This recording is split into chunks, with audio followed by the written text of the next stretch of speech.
दोस्तों नमस्कार। शासन हो या प्रशासन, कोई भी पद ग्रहण करने से पहले शपथ दिलाई जाती है कि वो संविधान की रक्षा करेंगे, कर्तव्यों का पालन करेंगे, संविधान के उद्देश्यों को सफल बनाएंगे और ऐसी ही उम्मीदों के साथ हम भी उन्हें देखते हैं। उनसे उम्मीद यही होती है कि जब भी समाज पर या देश पर आँच आए तो अपने कर्तव्यों का निर्वहन ईमानदारी से करें। लेकिन ये सिर्फ एक प्रक्रिया मात्र रह गई है, एक परंपरा साबित हो रही है। शपथ ली तो जाती है, लेकिन क्या वाकई निभाई जाती है? या वो शपथ लेते हैं लेकिन निभाते नहीं?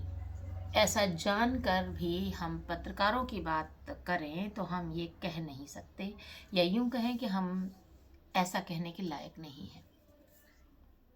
लायक इसलिए नहीं है, विशेष मुद्दा है आज का मुकेश चंद्राकर की जिस तरह से न सिर्फ एक व्यक्ति विशेष की मौत हुई है, बल्कि ईमानदार पत्रकारिता का जो दुर्दांत हुआ है, उस बारे में मैं आपको बिल्कुल नहीं बताऊंगी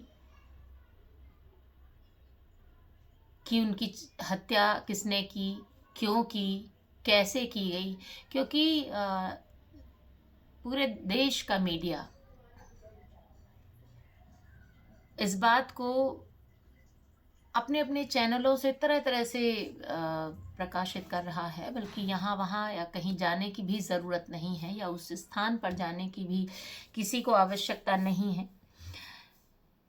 एक चैनल से दूसरे चैनल तक अपने आप उसकी कही बातें थोड़ा सा मिर्च मसाला या रंग देकर मैं अपने तरीके से बता रही हूँ, आप अपने तरीके से बता रहे हैं, सब अपने अपने तरीके से बता रहे हैं। और इस तरह से पूरी दुनिया को ये पता, पूरे देश को ये पता चल गया है, हर एक पत्रकार को ये पता चल गया है कि मुकेश चंद्राकर कौन थे, उनकी हत्या क्यों हुई, किसने की और कैसे की।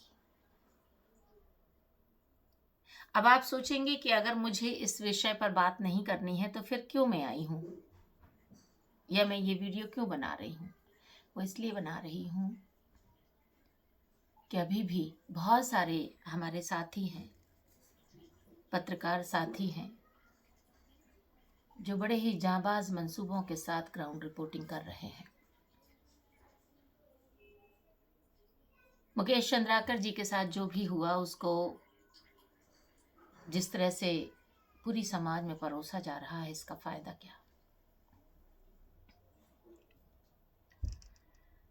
शासन प्रशासन क्या कर रहा है, क्या नहीं कर रहा है, इस पर खबरें हों तो बेहतर है।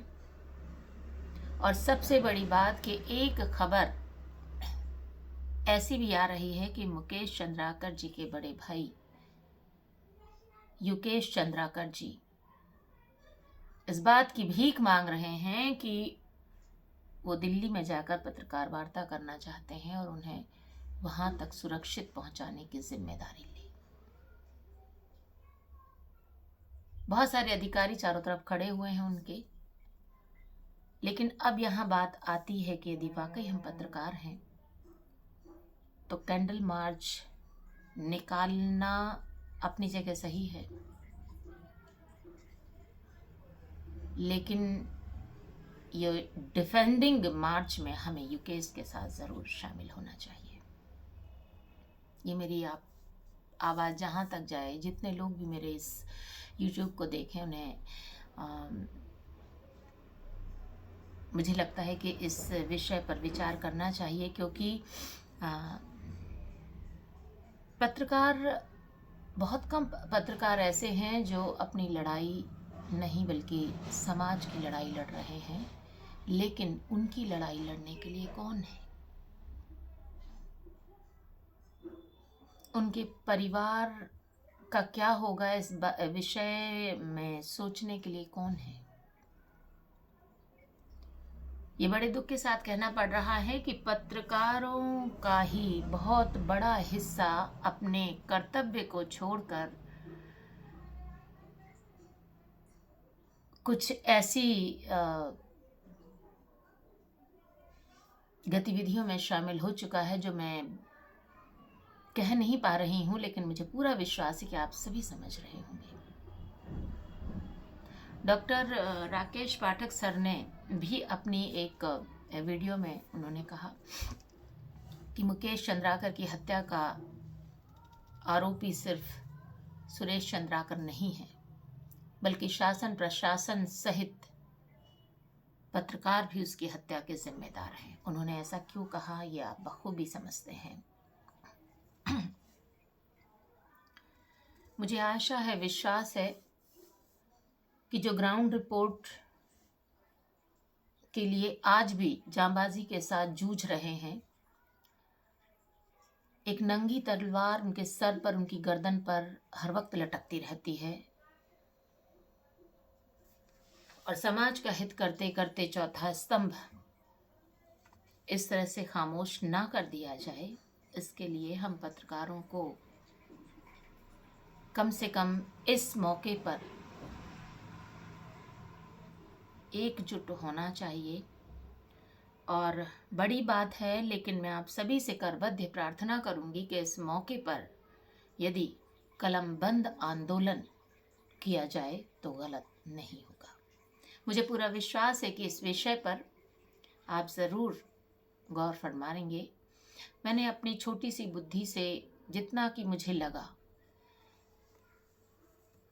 वो अपना विचार कहें, विचार से कहीं ज़्यादा मुकेश चंद्राकर जी की जिस तरह से हत्या हुई है उस पीड़ा की पुनरावृत्ति दोबारा ना हो, इस वाक्यों को कुछ इस तरह से हम सबको संभालना होगा, समूचे चौथे स्तंभ को संभालना होगा कि इसके बाद अपने भाई का ये दुर्दांत देखकर, ईमानदार पत्रकारिता का ये दुर्दांत देखकर परिजनों को, भाई बहनों को, माता पिता को, पति पत्नी या बच्चों को ये ना कहना पड़े कि मैं अपनी सुरक्षा की भीख मांगता हूँ। धन्यवाद।